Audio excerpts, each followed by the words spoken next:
హితమును గూర్చునువాడును, సకల శాస్త్ర కుశలుడును, సర్వకార్య దురంధరుడును, తన దర్శనముచే ఎల్లరుకును సంతోషమును గూర్చునువాడునైన మహాపురుషుడెవడు? ధైర్యశాలియు, క్రోధమును జయించిన వాడును, శోభలతో విలసిల్లువాడును, ఎవ్వరి పైనను అసూయ లేనివాడును, రణరంగమున కుపితుడైనచో దేవాసురులను సైతం భయకంపితులను చేయువాడును అగు మహాపురుషుడెవడు? ఈ విషయములను గూర్చి తెలుసుకొనుటకు నేను మిక్కిలి కుతూహలపడుచున్నాను. ఓ మహర్షి, మీరు సర్వజ్ఞులు.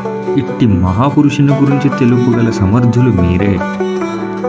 త్రిలోకజ్ఞుడైన నారదుడు వాల్మీకి పలుకులను ఆలకించి ఎంతయూ సంతోషించెను. పిమ్మట అతడు, ఓ మహర్షి, సరే వినుము అను వాల్మీకితో ఇట్లనెను. ఓ ముని, నీవు ప్రస్తుతించిన బహు విధములైన ఉదాత్త గుణములుగా ఒక్కరియందే కుదిరికొనియుండుట సాధారణముగా దుర్లభము. అయినను స్మృతికి తెచ్చుకుని అట్టి గుణములు గల ఉత్తమ పురుషుని గూర్చి తెలిపేదను వినుము. ఇక్ష్వాకు వంశము మిక్కిలి వాసిగాంచినది.